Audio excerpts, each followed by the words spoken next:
नमस्कार मो ना ज्योत्नारायण दास बयस 24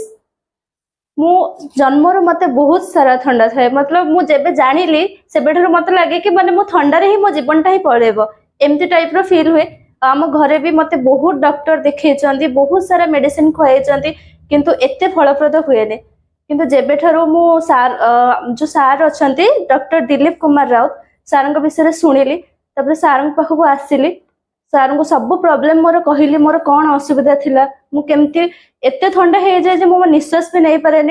मो सब किछि मतलब लागे मत सब अंधार अंधार टाइप रो लागे सब निश्वास प्रश्वास बंद हो जाए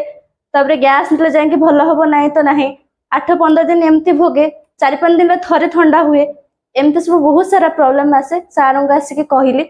सार मते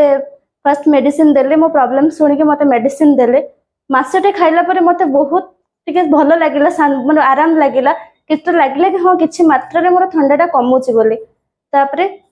सेकेंड मंथ आसली सार को पुणी कहली हाँ सर सर पचारे भल है मु कहली हाँ सर किछि किछि मात्रा रे कमिची पुणी नेक्स्ट मंथ सार मत देले मत जतिके भल लगुतला ताठर आहुरे टिके भल फील होची तो पुणी थरे मु आज आसी सार पाखक एटा मोर 2.5 मास रो मेडिसिन नबाको आसी पुणी थरे मु सार पाखर मत तो विश्वास आछि कि निहाती भाव में बहुत भल हो आम घरे भी बहुत खुशी कि मोर एत इम्प्रूवमेंट हो 2 मास भितर तो से मु सार को बहुत बहुत धन्यवाद देवा चाहिए